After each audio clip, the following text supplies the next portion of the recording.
Now, Watson, let me see if I can hit the target with ease.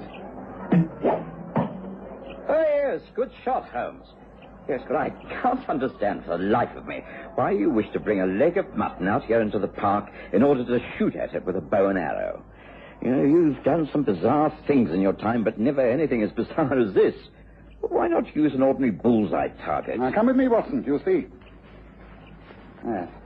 Now, you will observe that I've shot the meat cleanly in the center. The shaft of the arrow is deeply embedded. The arrowhead sticking out the other side. Now, just try and remove the arrow, will you, Watson? I think you'll understand my slight experiment.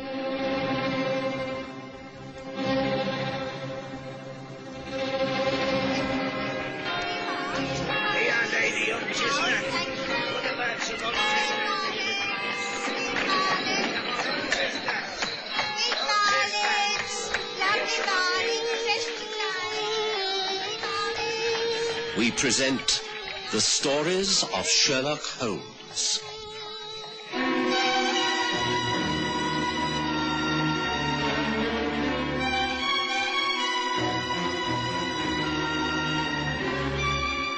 The Kraut End Mystery.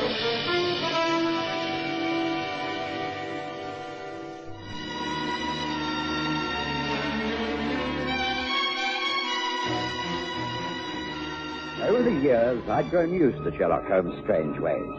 I'd learned that he never did anything without a good reason. All the same, I was quite amazed one early morning in the month of May, 1893, to be asked to accompany him to Regent's Park, where he quietly indulged in an archery practice. I knew he was a keen toxopholite, but could not understand why he should practice on a large leg of mutton. It didn't make sense. Well, try to extract the arrow, Watson. You're a strong man. Very well. Anything to humor you, Holmes. Well, I must admit it's extremely hard. I can't pull the arrow out. Right. Now, try pushing the arrow through and pulling from the other side. Yes, it's considerably easier. It comes through quite cleanly. The feathered flight gives no trouble. Exactly. Now, observe the marks that it's left, small and round. Now, as a medical man, would you not say that this could be a bullet wound? The bullet passing right through the limb? Yes, I suppose it could. Yes, I suppose so. Good. And that's why I've conducted this small experiment. We can go home for breakfast now, Watson. Very well. What a strange way to start the day. Yes, and I fancy there'll be stranger things to follow. It all has to do with the mystery down at Burnham on Kraut, of course. Well, come, let's leave before we start attracting attention. This way. Oh, sounds like a visitor, Holmes. You expecting anyone? I think it'll be Carter of Scotland Yard. He's engaged upon the Burnham on Kraut case. I've been advised that he wishes to consult me. Mr. Carter, sir, says he has an appointment. Oh, very good, Mrs. Hudson. Show him in, please. Yes, sir. This way, please. Thank you. Morning, Mr. Holmes. Good morning, Dr. Watson. Good morning. Do come and join us. Just a light breakfast. Thank you, but I've already had an early meal at the hotel where I stayed overnight. I came uptown from Burnham on Kraut to report to Scotland Yard, but thought I'd like a word with you first. And what have you to report? Total failure, I'm afraid. I'd hoped to impress Inspector Lestrade, but I've got nowhere. You've been informed of the case, Mr. Holmes. I've read all the available evidence, including the report of the inquest, very carefully. I believe there was a tobacco pouch found near the body. Did that tell you anything? It belonged to the dead man, sir. The initials were stamped on it. It was made of ostrich leather, and that fits. He lived at Oatsworn in the Cape, South Africa, for many years. He was a heavy smoker? Not according to his wife. We couldn't find a pipe, for instance. Odd. I only mentioned the pouch because that seems the only tangible piece of evidence so far. Is this a new case of murder, Holmes? Oh, I do beg your pardon, Watson. I'd forgotten that you know little of this. Take some coffee, Carter, and go over the case for us. I shall be none the worse for hearing the sequence of events once more. Just give me the essentials. Very well. I have my notes here. Now, yes. This is the rough career of one Nathan Savage. Born about 50 years ago and lived the life of an adventurer. Worked an ostrich farm in South Africa and prospected for gold out there. Made and lost several fortunes. Yes, about 5 years ago, he retired to Burnham on Kraut to an estate called Kraut End, where he lived with his wife. He died in mysterious circumstances a few days ago in the grounds of his home. An absolute enigma. At times strict and puritanical towards his wife and others, and other times a drunkard who had the power of evil in him. An extremely unbalanced and dangerous man. Quite. He was feared by everyone, known on the gold fields as Mad Nat Savage, and lived up to the name. Kraut he was loathed and avoided by the local people. He lived the life of a recluse. He had a small one-roomed cottage built by the stream in his garden, and no one, not even his wife, was allowed to enter it. It was his hideaway and furnished with the personal effects of all his travels. Curtains were always kept closed. He had no visitors. Savage lived alone there. Yet at the inquest, Bob Leggett, a local farmer, gave one of the few positive bits of evidence we have to go on. He said... It were about 1 o'clock in the morning. I'd been up attending a sick cow and I took a short cut along the back lane to my home. You can see that hideaway cottage from the lane, and there was a light on. I saw shadows across the curtains. Man weren't alone. There were another man in there with him. I could see the outlines of them very clear. The other fellow were bearded, and they were arguing something terrible. But that were on the Monday. Savage didn't get himself killed until Wednesday, so I suppose it don't mean much. But he did have a visitor with him on Monday night, and that's a fact. All the same, it might be significant. Don't you agree, Mr. Holmes? Every detail, however unimportant, is significant. An unknown visitor to a forbidden spot is most interesting. But do continue. Well, come the Wednesday, Savage went into one of his blackest moods. His wife, Grace, told the court about it in the frankest manner. She said... I knew those moods. He was a drunken wild beast who roamed the grounds of the house looking for trouble. I locked myself in the upstairs room all day. At night, I came down to get food. I could see the light in his cottage. It was quiet. I thought he was in a drunken sleep. I went to bed and locked the door. At about 2 in the morning, I heard terrible yelling. I did the sensible thing. Pulled the blankets over my head and tried to ignore it all. Early the next morning, I went out. The door to the cottage was open. I went down the path towards the stream, and there, by the wooden bridge, he was lying on his back. I thought he was still drunk till I saw the blood on his chest. I just turned and ran, raised the alarm, called the police, and, well, that's all I know. I swear to you, that's all I know. I was called in. I inspected the grounds and the cottage. Never been in such a strange place, filled with trophies, books, maps, and a clutter of bottles. Smelt to high heaven. Flies all over the bed. Horrible. Yes, it must have been. But you haven't yet told us how this man Savage died. Well, I'm coming to that. It's baffling. For it seems that there was a bullet wound went right through his chest under the heart, but no bullet. Just a small hole. And no one heard shooting. Police surgeon says he'd never seen anything like it. Yes, so he was shot by a bow and arrow, Carter. Now you see the reason for my morning exercise in the park, Watson. Bow and arrow? How could you be sure of this, Holmes? Well, I can't, until I viewed the body and visited the scene of the crime. But from the nature of the wound, I thought it the only possible explanation. But there was no arrow found. Yeah, well, there couldn't be if the murderer wished to cover his tracks. Now, may I make a suggestion? By all means, Mr. Holmes. Well, then I propose that you do whatever reporting you have to do to Scotland Yard, and we catch the 12:30 train to Burnham on Crouch. If I remember, such a train has a dining car. Shall we risk the Eastern Line's luncheon? What do you say, Watson? Can you manage that? Oh, and we'd better take overnight bags, just in case. As usual, I could not refuse a trip with Sherlock Holmes. And after an hour or so's hasty rearrangement of my affairs, I was at the station in time to join him and Carter on the journey. It was uneventful and quite pleasant. We took a carriage from the station to Crouch End, where we met the widow of the dead man. She was a hard-looking woman, but quite charming, and was soon telling us of the years of hardship and ill usage which she had endured. My husband created havoc wherever he went, Mr. Holmes. Towards the end, everything he touched seemed to turn evil. I do confess, if I have any feelings left, they're those of relief rather than sorrow. I've said it. I've nothing to add. But just one question before we ask to see your husband's hideaway cottage. I understand there was a large knife found near the body. Have you identified it as belonging to your husband? Indeed I have. What he was doing with it out there, I cannot say. Must have intended using it on someone, but he was stopped in time, thank heavens. Perhaps he was killed in self-defense, who knows? Yes, who knows. But it's our duty to find out. Now, Carter, will you be good enough to lead the way to the cottage? Thank you, Mrs. Savage.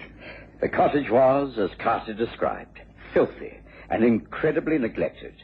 I could tell that from outside. Carter was about to insert the key into the door when he stopped. Hello. Someone's been tampering with the lock. Someone's been trying to force this window. Whoever it was failed to gain entry. Yes, we'll open up, Carter. Nothing has been touched, I take it? Not since I was here last. Oh, good. I shall take the best part of an hour to examine this place. And I must go over the grounds, particularly to the spot where the body was found before dark. Yes, it'll take longer than I thought. Perhaps you can find an inn nearby where we can rest for an hour or two. I'm afraid we shall have to stay over, Watson.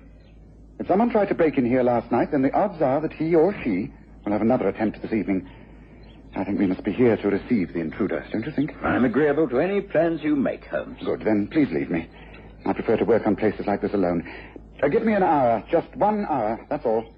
Thank you, Carter. Holmes took well over the allotted hour to complete his examination of the hideaway cottage and the surrounding grounds. He even ventured into the neighboring fields and appeared well pleased to discover it hadn't rained in those parts for some weeks, and the set of horse and cart tracks that led to a small copse were fresh and clear-cut. We then paid a visit to the local mortuary and inspected the body of Mad Nat Savage. I'm used to seeing death, but it wasn't a pleasant visit, and I found myself agreeing with Holmes regarding the cause of death. By the time we got to the Hare and Hounds Inn, it was quite dark. We had a short rest, and then, fortified by an excellent home-cooked supper, we journeyed back to Kraut Estates, where Carter was anxiously waiting for us. Thought you weren't coming back, Mr. Holmes. I'd been here for 8. Good. Then you must know that no one has yet arrived and tried to enter the cottage. No, at all. Well, that's good. Well, we'd better settle down. It may be a long wait. It was some hour and a half later, as I was nodding off, my back against a large oak tree, that Holmes touched me lightly upon the shoulder. Someone was moving about along the wall of the cottage. There was a silence, a step in the gravel, and some metallic scraping. The lock of the door was forced. It opened. A match was struck. A candle lit. Holmes motioned for Carter and me to follow. The man inside the cottage was young and slender. He commenced a search amongst the books. Having found one, he returned to the light and began paging through it, then sighed and snapped the book closed. Carter stepped forward and took command. Stay where you are. What? Don't move. Where the police? What? Oh, I should have known you'd still be watching this place. I suppose you now imagine I'm connected in some way with the death of Nathan Savage. I assure you, I am quite innocent. Well, that's for us to decide. Let's start with your full name. Nigel Sykes. I see. Initials NS. And what, may I ask, are you doing here? Oh, is this a casual conversation or an interrogation? It's a police investigation. Then perhaps I'd better wait until I can have a lawyer present. If you are innocent, it would be better to speak up without fear of the consequences. Oh, very well. Did you ever hear of Hewitt and Sykes, the West Country bankers? No, never. Yes. They failed for £500,000 years ago, to the ruination of many wealthy families in Devon and Cornwall. Is that right? True. Sykes was my father. Ah, interesting. Pray continue. Yeah, but keep it short and straight. Well, I was a boy at the time, but I always believed in my dad. I never believed that he stole the securities like everyone else. He swore he could turn them to good use, and every creditor would be paid in full. He left us a list of the securities he had taken, and swore he would come back once his honor had been cleared. He left by sea for South Africa, and no one ever saw or heard from him again. We believed the securities were lost with him at sea. Then a short while ago, I discovered through a business friend that some of the securities had come onto the London market. I spent months trying to trace them. I discovered the original seller was a Mr. Nathan Savage, the owner of Crouch End. I had to find out what he knew of my father. But before we could meet, he met his death by someone else's hands. I attended the inquest. There was mention of logbooks, diaries here in this hideaway cottage of his. And you tried to get in here last night. You failed. You've tried again now, and you still haven't found what you wanted. Is that not so? There is an old diary here. The pages dealing with the time of my father's disappearance have been ripped out. Mad Nat Savage covered his tracks well. That's the truth. I have nothing else to add. I've told you the whole truth. I never even spoke to Nat Savage, and I know nothing of his murder. Is that so? Then how do you account for this? A tobacco pouch with the initials NS. Not Nat Savage, as we'd first thought, but Nigel Sykes. Where did you get that from? I thought You dropped it near the body, Mr. Sykes. I think you'd better not say any more. Take your own advice and wait for a proper lawyer. Not that I think he will be able to get you out of this in a hurry. Well, I think it's been a good night's work. Thank you, Mr. Holmes. Thank you, Dr. Watson. Shall you return to London in the morning? We did not return to London the next morning, for in spite of the lateness of our going to bed, Holmes was up at dawn, and having borrowed a bicycle from the landlord of the Hare and Hounds, seemed to have travelled over a large area of Burnham and Southminster. He joined me for a hearty breakfast. Oh, Watson, what do you think of things? Well, you've been up to something, Holmes, I can tell, but you're not at all satisfied with Carter's conclusions, are you? I'm disappointed in that young man. I'd hoped for better things from him. One of the first rules of criminal investigation is never to accept the obvious as the end result. You have an alternative to the arrest of Nigel Sykes? Of course. Here is Carter himself. Now we shall hear the latest news. Well, Carter, have you extracted a confession from young Sykes? No, not yet. But he will talk sooner or later. He faces a full-scale interrogation at the yard this afternoon. Then we shall have to conclude the case before that. Neither Watson and I can afford to be away from Baker Street longer than lunchtime. What does that mean, Mr. Holmes? Well, simply that you've got the wrong man, Carter. Just look at certain facts. Young Sykes is simply not the type who would have defied Nat Savage. He cannot have been the man heard to be arguing with Savage in the cottage 2 nights before he was killed. Sykes is clean-shaven. The man we're after has a beard. You may still be after a murderer who uses a gun and kills with a bullet. I'm convinced the man is an expert archer. Now ask yourself, who carries a bow and arrow around with him these days? Blessed if I know. No one. That's why your theory is so implausible. No, not at all. The art of archery is to kill swiftly and silently. In other words, to hunt. And hunt without being heard. It still doesn't make sense to me. Look, Mr. Holmes, if you've got something up your sleeve, then don't hide it. Let's have it straight. Oh, you can have it straight, as you call it, in exactly 1 hour, Carter. All you have to do is to conceal yourself in the loft of the stables of this inn at 11 o'clock. What you see and hear will surprise you, I have no doubt. Oh, and make sure that there are armed men at your disposal, won't you? We shall all feel very much more secure. Will you excuse me now? I have messages to send off from the post office. The fast stables at the back in 1 hour. And this time, I don't think we shall have to wait all that long before arresting the right man.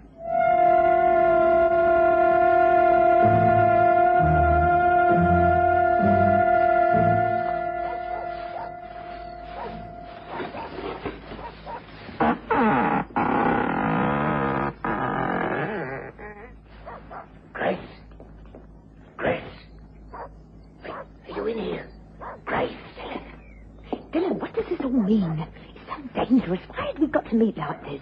I thought we agreed not to see each other till it was all over. What do you mean? I got your notes. You asked me to come here. I'd never have taken this risk otherwise. I didn't send for you. You sent for me. But this is ridiculous. I've your notes here with me. I sent no note, I tell you. Then what does... Someone's discovered something. It's a trap. Come on, let's get away from here. Quickly. Quickly now, quickly. Move if I were you. There are men surrounding the stables and up there in the loft. Oh, what the devil? Get out of my way. Call him, Watson. Carter, call your men. Bar the door. Stay where you are, both of you. There's no way out. I demand to know the reason for this. We'll give you every reason if you can explain your relationship with Mrs. Savage. Just what is your name, sir? Find out. His name is Dylan Drew. He was no partner of Nat Savage's long ago in South Africa. Before Savage married Grace and came back to this country. Isn't that so, Drew? You are the man who befriended Nigel Sykes' father and made an enemy out of Savage. You are the bearded man who dogged Savage for weeks and then cold-bloodedly murdered him. No, it wasn't like that. He did it to save me. Dylan killed Nat when he saw he was about to attack me with that hunting knife. He was mad with drink and accused me of betraying him. I'm the one that would have been dead if Dylan hadn't shot him. Shot him with a bow and arrow, correct? Well, you seem to have it all worked out, mister. Yes, that's how I killed Mad Nat. I didn't murder him. I killed him. Grace is right. I did it just in time. Someone should have done it years ago. He was evil all the way through. There were the 3 of us back in the old days. Nat Savage, Tom Sykes, and me. Sykes had securities and was about to make a great deal of money from them out in South Africa. Then he disappeared. I found out later that Mad Nat had stolen all his possessions and had him killed. I got proof of that eventually by tearing pages out of Nat's diary. I kept them. Nat disappeared, then I started the long search after him. You knew he'd come back to England and buried himself somewhere in the country. Might I suggest that you aspired to the life of a gypsy, travelling by horse and caravans through the southern counties, earning a living as a tinker and poaching game and fowl by the use of a bow and arrow. Old-fashioned, but extremely effective. You have it all worked out like I say, yes. That's about it. Then I found him here. It was an old score I had to settle. I tried to squeeze money out of him. Threatened to expose him for what he was, a cheat and a murderer. He promised payment, but I knew he wasn't to be trusted. I rested my caravan in a nearby clearing in the woods and watched him night and day. Then he went wild, got drunk and ran berserk, Grace heard him, came down and tried to calm him. He went after her with a knife. As he chased her across the bridge, she stumbled. He was standing in a patch of moonlight as he raised the knife to strike. I took aim. I couldn't miss. It's exactly as he said. I was about to be killed. I pushed the arrow right through him. Washed it clean in a stream. Strange. It was over so quickly, and he hardly made a sound. We agreed to leave the body to be discovered later. It gave me good time to get myself and the caravan out of the district.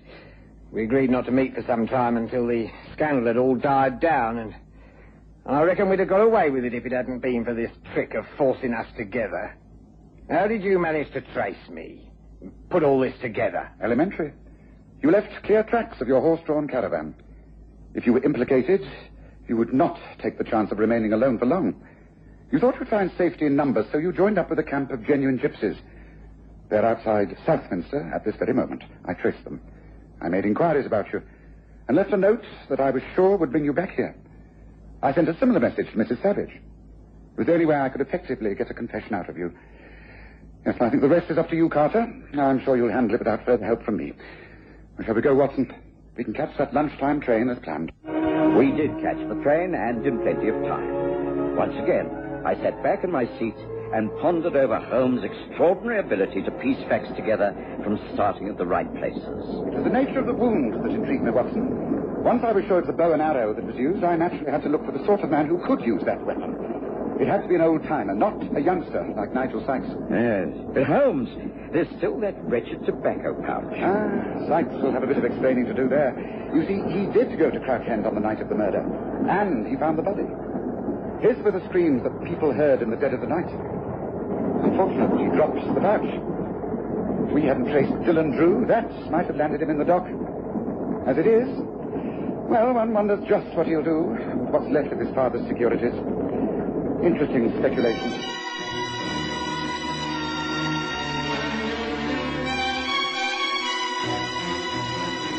Listen again next Sunday to The Stories of Sherlock Holmes, with Graham Armitage's Holmes and Kerry Jordan as Dr. Watson.